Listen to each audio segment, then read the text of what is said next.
안녕하세요. 주식 분석하는 남자입니다. 2020년 9월 29일 추석 연휴를 앞둔 증시 마감 분석 말씀드리겠습니다.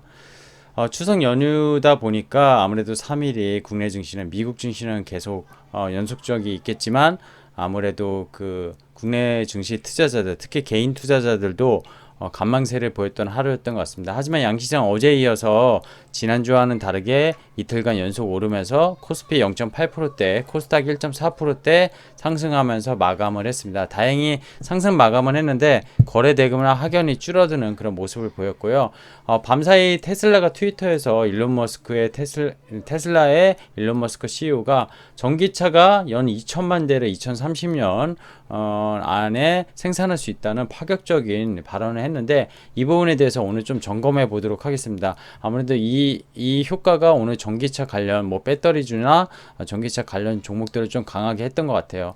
그리고 이제 미국 시각으로 29일이죠. 대선 TV 첫 토론회가 있습니다. 지금 뭐 여론 지지율을 앞서고 있는 바이든과 그리고 현재 대통령인 미국의 대통령인 트럼프의 TV 토론회 총 6개 주제를 가지고 토론하는데요. 상당히 중요한 변수가 될 거라고 보고 있습니다.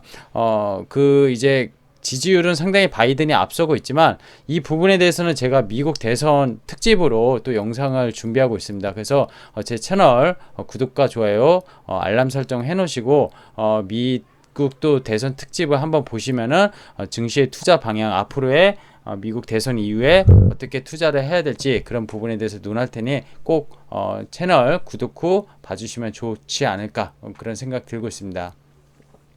자, 오늘 증시 추석 연휴 앞두고 거래 대금은 줄었다고 말씀드렸고요. 간방세지만 상승 마감을 했습니다. 이슈는 요거부터 체크해 볼게요. 10년 뒤 테슬라 전기차 2천만 대 생산.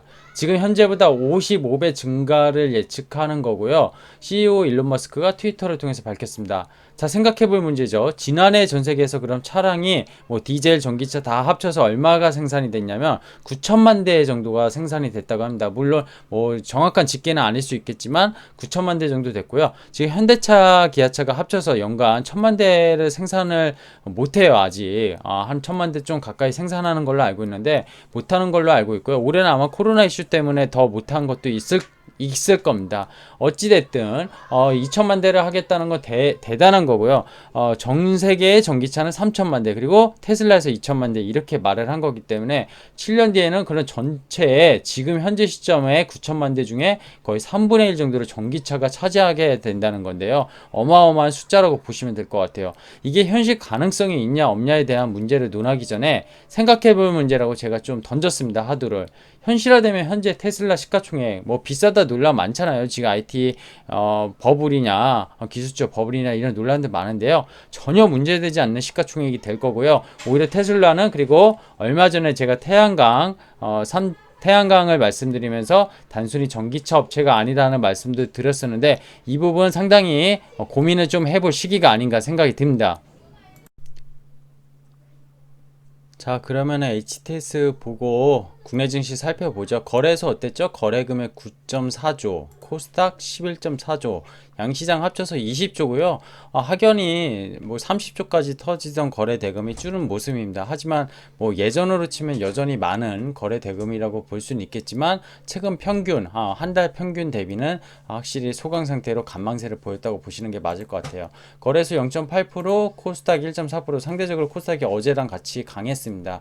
제가 계속 보는 시각은 거래소보다 코스닥 IT 그리고 뭐 지금 빅빅 뉴딜 그리고 헬스케어 이런 쪽으로 좀 수익률을 많이 낼 수 있는 그런 종목들을 보라고 말씀드리고 있습니다. 코스피 볼까요? 종합주가지수 오늘 60일선 위로 확실하게 올라왔고요. 물론 고가를 못 지켜내고 음봉으로 도지로 마감을 했지만 오늘 갭을 조금 만들긴 했어요. 갭을 좀 만들다 보니까 이제 이 갭을 또 메워야 되긴 할 텐데 뭐 큰 문제는 아닌 것 같아요. 밑에 갭이 아니니까요. 그죠? 코스닥 볼게요. 코스닥도 역시 갭을 만들면서 밑꼬리 달고 올라가는 모습입니다. 오히려 코스닥은 차트가 더 좋습니다. 하지만 저는 개인적으로 갭을 싫어해요. 어느 분이 댓글에 갭을 꼭 메워야 됩니까? 이렇게 질문하신 분이 있는데 거기에 대한 답을 드렸고요. 갭은 제가 과거 주식시장 15년 넘게 봐오면서 안 메웠던 적이 없는 것 같아요. 물론 옛날에 2600 위에도 갭이 하나 있긴 있습니다. 만약에 이번에 올라가면 그 상승했었다가 내려올 때 생긴 갭을 또 메우지 않을까 그런 생각을 하고 있습니다. 수급 볼까요? 개인 외국인 거래소에서 팔았고요. 코스닥 800억 샀습니다. 장중에 2시 40분까지 코스닥 그 1,500억, 600억 가까지 샀었는데 제가 보기에 막판 들어서 800억을 한 번에 던진 거는 개인들이 미수를 좀 많이 쓴 것 같아요. 미수로 종목들이 급등하는 종목들이 많이 생기다 보니까 테마주들이 최근에 그런 것들에 대해서 하루에 단타, 오투족이라고 뭐 하루에 5%만 먹는 그런 족들이 생겼다고 하는데 이런 투자 제발 지양해야라고 말씀드린 적이 있습니다. 이어서 관심 종목 볼게요. 배터리, 바이오, 인터넷, 게임 전반적으로 강했습니다. 카카오 게임즈가 반등에 좀 세게 나서긴 했는데 여전히 카카오는 저는 밸류에이션을 최근에 성장주들은 안 따지만 게임주는 좀 따지고 싶어요. 그래서 지금 빅히트에 대한 기간 수요가 최고였죠. 공모가 상단 13만 5천 원인가요?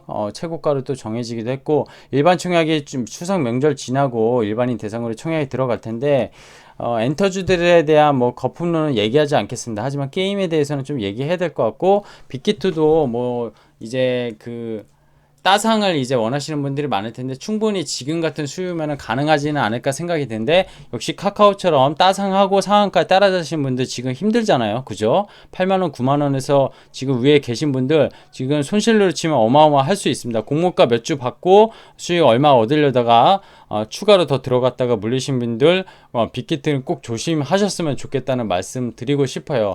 상한가의 물량이 쌓이면은 그걸 굳이 쫓아가서 제발 안 사셨으면 좋겠다 이런 말씀 드리고 싶고요. 오늘 전반적으로 다 좋았어요. 전반적으로 좋았는데 비메모리 쪽을 조금 밀리는 모습 보였고요. 근데 비메모리는 제가 IT 밸류체인에 대해서 이유비 반도체 공정 3편에 걸쳐서 올렸는데 이 비메모리 쪽에 후공정 관련 업체들이 최근에 실적이 많이 개선이 되는 것 같아요. 그리고 뭐 이 TCK 좀 많이 걱정하시는 분이 있는데 이 싱링이라고 지금 하나머티리얼즈나 KNG가 사실 경쟁업체로 뭐 부각되고 있다고 했는데 제 TCK 다른 영상을 좀 보셨으면 좋겠고 얘네가 하는 TCK의 싱링은 웨이퍼를 결국 챔버 안에서 잡아주는 그런 역할을 하는 모습인데 최근에 단기 하락이 좀 깊었긴 합니다. 하지만 3분기 사상 최대 실적 나올 거로 보고 있고요. 이 싱링에 대한 그런 그 뭐라고 해야 되죠? 퀄리티라고 해야 될까요? 경쟁사가 따라잡을 수 없는 퀄리티입니다. 그래서 쓰는 분야가 좀 다를 거라고 보고 있고요. 이런 종목들은 사실 이번에 내려왔을 때 잡아주는 그런 것도 필요한 것 같아요. 어쨌든 종목들 전반적으로 올랐고 뭐 일부 내린 종목도 있었지만 시장 자체는 나쁘지 않았다. 이렇게 말씀드리겠습니다. 차량용 블랙박스, 코로나19, 자율주행차, 그죠? 테마주들 강했죠. 테마주들 강하면서 상당히 결국 이 자율주행은 뭐죠? 이 테슬라 때문에 뜬 것도 있고 어제 한국판 뉴딜 펀드에 대한 이슈들이 좀 이슈가 된 것 같아요. 그래서 노보주, 뭐 전기차, 그래핀, 유전자 치료제, 전반적인 성장주들 그리고 뉴딜 펀드에 관련 그런 종목들이 많이 올랐다고 보시면 될 것 같아요. 차량용 블랙박스는 왜 그렇죠? 뭐 카메라나 이런 블랙박스용으로 자율주행에 대한 관련 그런 업종이 테마로 붙으면서 올랐다고 보시면 될 것 같습니다. 자, 미국 대선 토론회 미국 시각으로 29일 시작한다고 말씀드렸는데 우리 시각으로는 내일 이제 추석 연휴 시작하면서 낮에 아마 시작이 될 겁니다. 한 달 남짓 앞뒀죠. 11월 3일이니까 대통령 선거가 오하이오 클리블랜드에서 첫 TV 토론회 열리고요. 2차는 10월 15일 플로리다, 3차는 테네시 내슈빌에서 열립니다. 최종 11월 3일은 선거일이고요. 이번 1차 토론회는 이 6가지 주제에 대해서 논한다고 하는데요. 예전에 4년 전으로 돌아가면 트럼프가 힐러리 대비 TV 토론회는 좀 강했다는 그런 분석이 있죠. 하지만 그리고 여론조사에서는 힐러리가 그 앞서고 있었지만 결국 트럼프가 선거인단 미국의 선거의 어떤 특성 승자의 독식이죠. 그런 제도 때문에 트럼프가 당선됐던 그런 쇼킹했던 것도 있었는데 4년 동안 우리는 트럼프를 겪어오지 않았습니까? 이제는 트럼프가 어떤 스타일인지 우리는 알고 있고요. 이 토론에 따라서 과연 지지율이 어떻게 바뀔지 그런 것들은 좀 가늠해 가면서 제가 추후적으로 이 미국 대선 그리고 거기에 대한 증시 방향, 미국과 한국에 대한 방향을 좀 같이 점검해 보는 특집 영상을 앞서 말씀드린 대로 올릴 테니 좀 기대해 주시고요. 그런 부분에서 좀 제 채널 같이 스터디 하시는 차원으로 보시면 좋을 것 같아요. 자, 이제 추석 연휴입니다. 뭐 이번 올해는 상당히 날짜가 빨리 간 것 같아요. 그리고 코로나로 인해서 뭐 정말 쉼없이 힘들었지 않았나 생각이 들고요. 우리는 또 주식에서 그런 힘들었던 점을 좀 수익을 만회해야 되지 않겠습니까? 추석은 추석대로 증시는 잊으시고요. 보름달보다 넉넉한 여기 한가위에 보내시라고 말씀드리겠습니다. 주식 분석하는 남자였고요.